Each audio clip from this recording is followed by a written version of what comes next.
Hello friend. इसके पहले जो वीडियो बने अमलगमिशन और एब्जॉर्प्शन में दोनों का मतलब समझाया था। आज हम जानेंगे कि अमलगमिशन और एब्जॉर्प्शन में डिफरेंस क्या होता है। तो जो पहला डिफरेंस होता है वो होता है टर्मिनेशन। टर्मिनेशन मतलब क्या होता है? एक तरीके की समाप्ति। अमलगमिशन में क्या होता है, पुरानी कंपनी का अस्तित्व समाप्त होकर नई कंपनी फॉर्म होती है।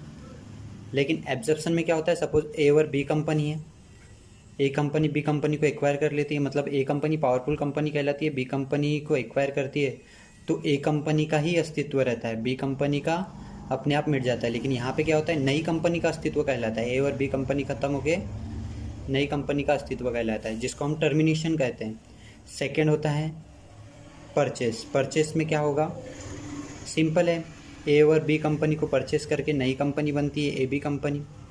लेकिन यहाँ पे क्या होता है, ए कंपनी बी कंपनी को परचेस करती है, सिर्फ ए कंपनी परचेस करती है बी कंपनी को, ये ध्यान रखिएगा। इसी में तो डिफरेंस होता है एब्जॉर्प्शन और अमलगमिशन में। फिर उसके बाद होता है कंपनी का अस्तित्व। कंपनी का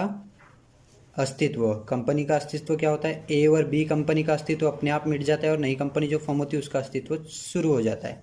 लेकिन यहाँ पे क्या होता है, ए कंपनी का अस्तित्व रहता है, बी कंपनी का पूरी तरह से नष्ट हो जाता है। उसी तरीके की फाइनेंशियल कंडीशन क्या होती है, फाइनेंशियल कंडीशन ए और बी कंपनी की लगभग सेम होती है, तभी तो नई कंपनी फॉर्म होती है, ए बी कंपनी।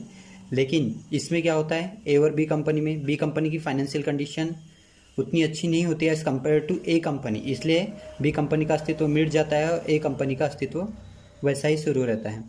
फिर उसके बाद क्या होता है, निर्मिति मतलब नई कंपनी की निर्मित होती है, ए और बी कंपनी मिट के नई कंपनी क्या होती है, ए बी। लेकिन इसमें क्या होता है कि ए कंपनी की निर्मित तो पहले से हुई रहती है, लेकिन बी कंपनी की अस्तित्व मिट के ए कंपनी में शामिल हो जाता है, तो इसमें नई कंपनी कोई निर्मित नहीं होती, लेकिन इसमें नई कंपनी का निर्मित होता है।